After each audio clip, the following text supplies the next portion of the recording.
We have dug ourselves into this hole by ignoring morality. This is why we're in the hole we're in.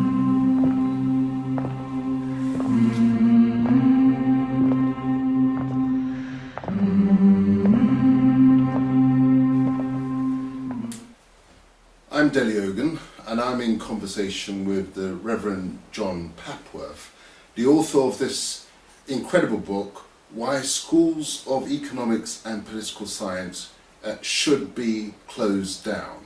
John Papworth, welcome to this interview. And at what point do you say, looking back, that we lost control? Because I think you conceded in the book that once upon a time economics was a moral science.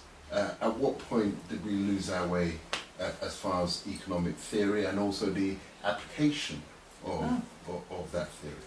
Well, it was Professor Tawney in his book Religion and the Rise of Capitalism who pointed out the crucial change in the law that took place that made usury legal in the 16th century, in the reign of First Elizabeth. The market by then was getting so strong that it was able to win its way, but people at the time, as Tawney pointed out, urged people to stop and think where this would lead to.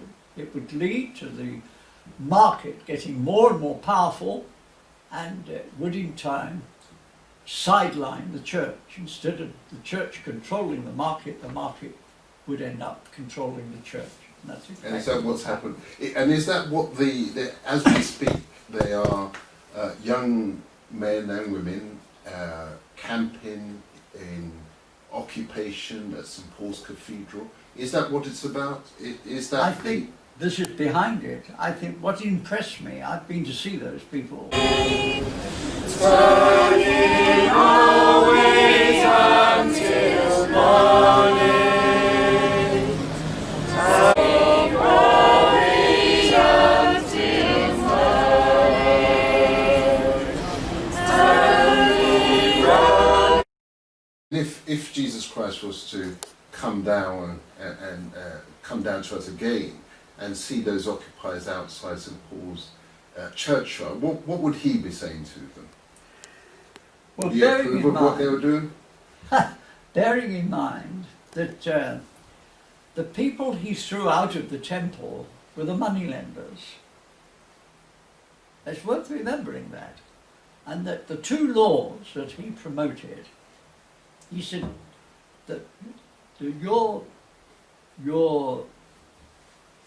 obligation to love God and to love your neighbour, on these two laws hang all the laws and the prophets. They were his words, or something like it. And the Christian religion was founded on that basis of the love of God and the love of your neighbour.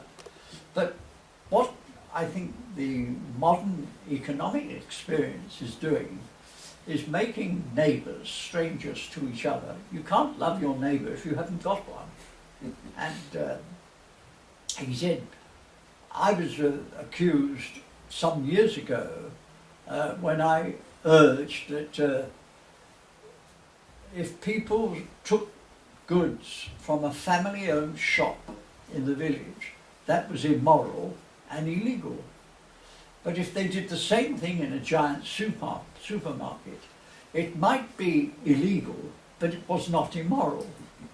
And but people couldn't see this distinction at all, and I was labelled the shoplifting vicar.